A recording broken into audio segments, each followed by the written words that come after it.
Hello there, welcome to my views and news. Two news stories. Firstly, meeting between Ethiopian PM and UAE's ruler Mohammed bin Zayed Al Nahyan. Whenever the two leaders meet, alarm bells start ringing because people start speculations about what the two leaders are up to. UAE has significant footprints in and around Ethiopia. Secondly, more Eritreans have been charged by Canadian police, where in August there was a clash between pro-Eritrean government community members and opposition Eritrean groups. How many have been charged so far? Are opposition Brigade Nihamud members being charged, or pro-Eritrean government community members are being charged? Firstly, viewers, a meeting between Ethiopian PM Abiy and UAE's ruler Mohammed bin Zayed Al Nahyan. PM Abiy was in the Czech Republic 3 days ago, where he visited a military aircraft manufacturing and maintenance site. He held meetings with top Czech leadership. I think he met with Macron, to French president, and then we heard some good news about Ethiopian efforts to have its loan repayments rescheduled. Paris Club members and some other countries announced to suspend Ethiopian loan repayments for 2 years. And from there, it seems, from Europe, PM Abiy went to the UAE, United Arab Emirates, on a crucial visit. By the way, what is happening in the UAE? What is the official statement from the government about this visit? PM Abiy has shared a message on his Twitter account about his visit of the UAE, calling Mohammed bin Zayed Al Nahyan brother. That our brother, he said, my brother Mohammed bin Zayed visited Green Legacy Pavilion established by Ethiopian government at UN Climate Change Conference venue in the UAE. In UAE, 28th UN Climate Change Conference is being held. It started yesterday. It will go on till the 12th of December.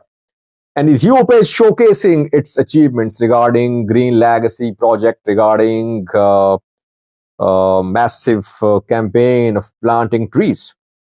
Mohammed bin Zayed visited the Ethiopian stall at this conference. There the two leaders met.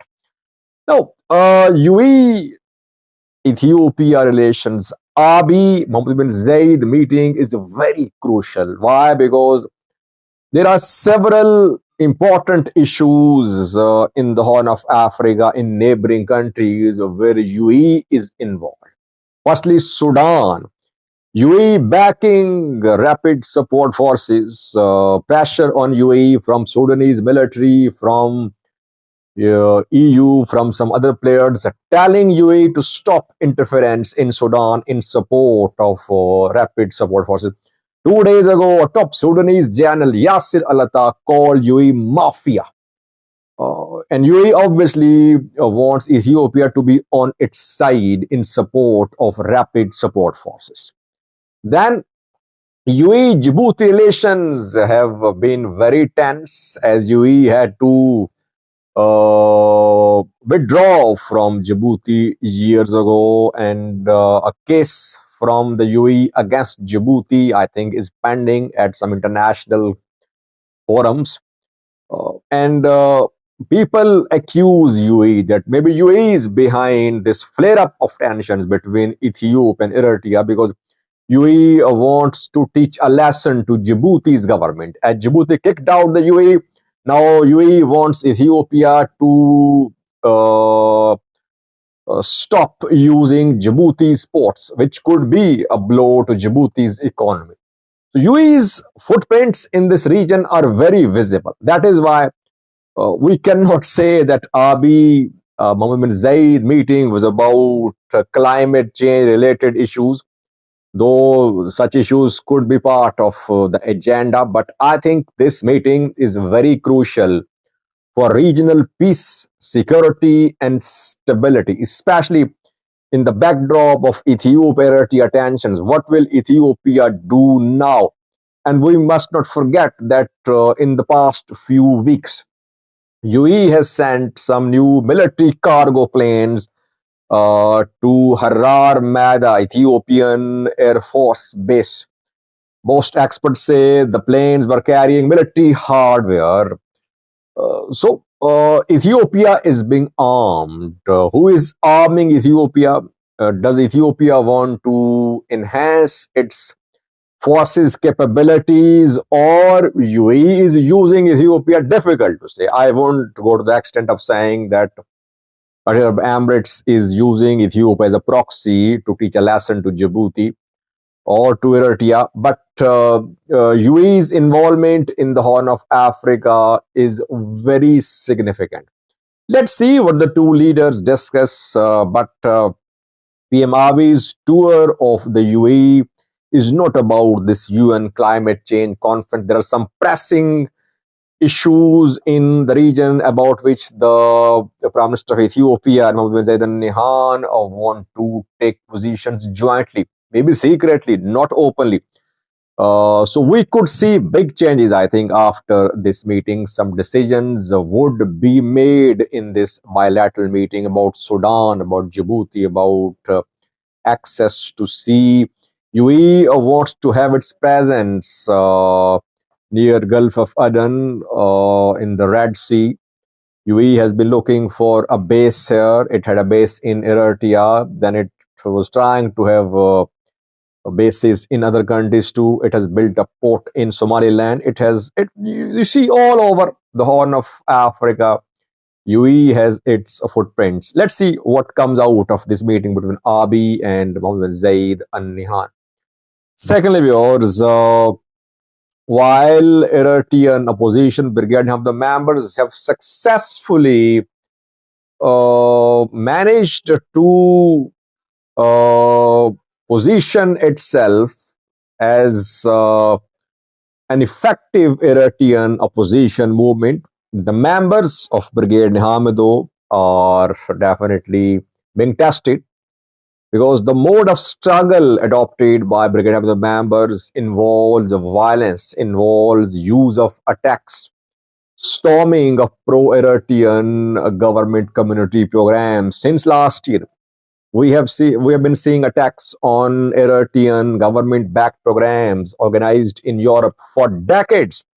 But now it is becoming difficult for organizers to organize the program because we're going to have the members storm the venues. In July, in August, in Canada, Calgary, Brigade Ham, the members tried to storm two pro-Eritrean government gathering. There was a clash between the two groups, and people were injured on both sides. Canadian police launched an investigation into the matter, and since August, investigation has been ongoing. Dozens of Eritreans have been investigated, and now Calgary police is indicting Eritreans this week. Calgary police indicted 10 Eritreans in connection with the violence which happened in August.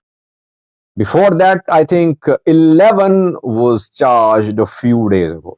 So far, 21 Eritreans have been charged by Calgary police for violent attacks in August.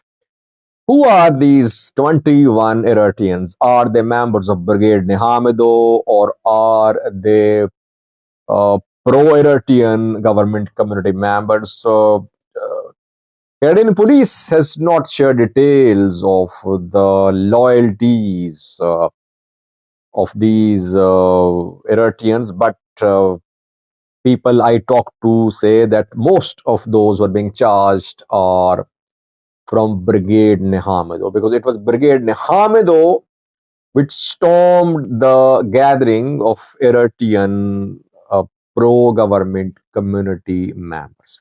That is why I'm saying Brigade Hamid members are being tested. Can they continue this mode of struggle against Eritrean government-backed programs, or will they have to change their tactics? By the way, Eritrean government is also organizing pro-Eritrean government community now. 4G established, Volta established, big gatherings by pro-Eritrean government in Europe, in US, in London. We saw that too. I think where Brigade Hamid members outnumber pro-government community, they storm festivals, and where they are outnumbered by pro-government community, they don't protest. Because we have seen big protests by pro-Eritrean government community in Germany, in London, in recent weeks, but there were no protests by Brigade Hamido members. But 2 days ago, I think in Norway, Brigade Hamido members outnumbered pro-Eritrean government community, and they tried to storm the venue, and the program there of pro-Eritrean government community had to be cancelled. So, Brigade members are being tested. They are facing now criminal charges. Thank you for watching.